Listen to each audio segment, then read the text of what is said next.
Hai, Assalamualaikum dan salam sejahtera. Nama saya Vizisy Anturi binti Azmi.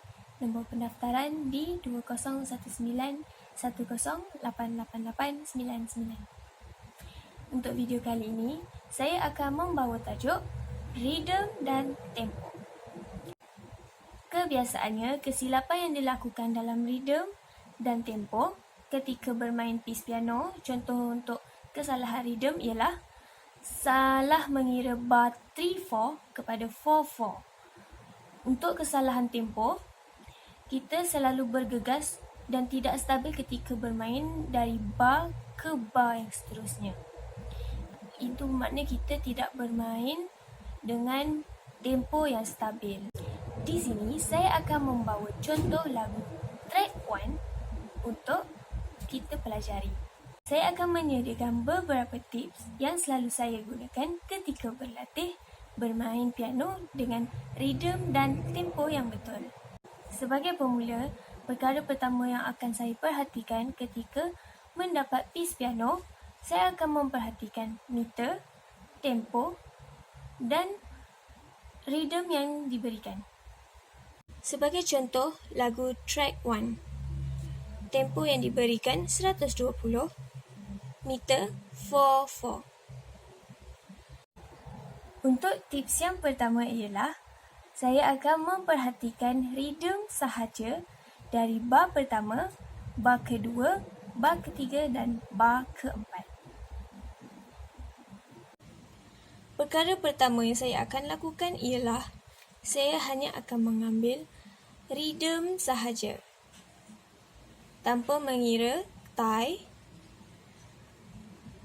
yang ada pada lagu. Sebagai contoh, crochet, quiver, quiver, quiver, quiver, crochet pada bar pertama.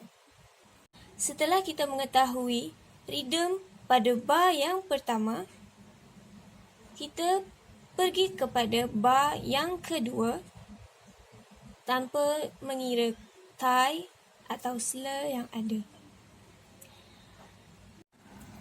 Jadi, tips yang kedua ialah saya akan cuba untuk bermain rhythm yang telah saya peroleh dengan menepuk tangan ataupun mengetuk meja seperti ini. Untuk bar yang pertama, 4-4. 1, 2, 3, 4. Ta, ta, ta, ta, ta, ta.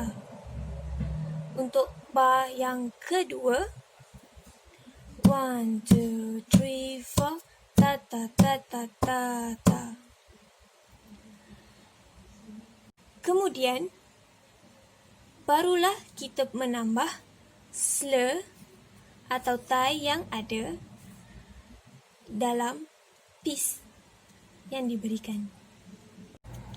Seterusnya, jika kita telah mahir, kita akan terus mencuba bar ketiga, keempat dan yang seterusnya.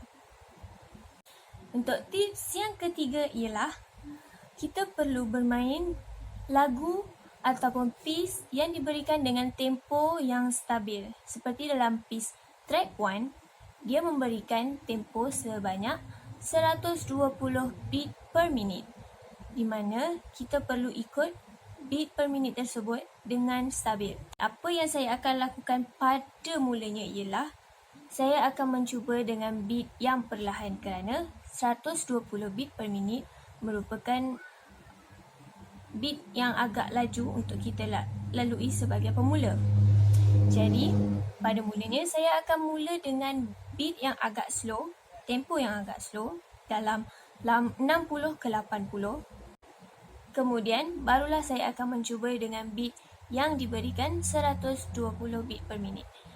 Ini kerana memudahkan saya untuk mempelajari bagaimana untuk menggunakan tempo yang stabil. Seperti dalam lagu track 1, tempo yang diberikan 120. Jadi, saya akan cuba untuk bermain pada mulanya dengan tempo 60.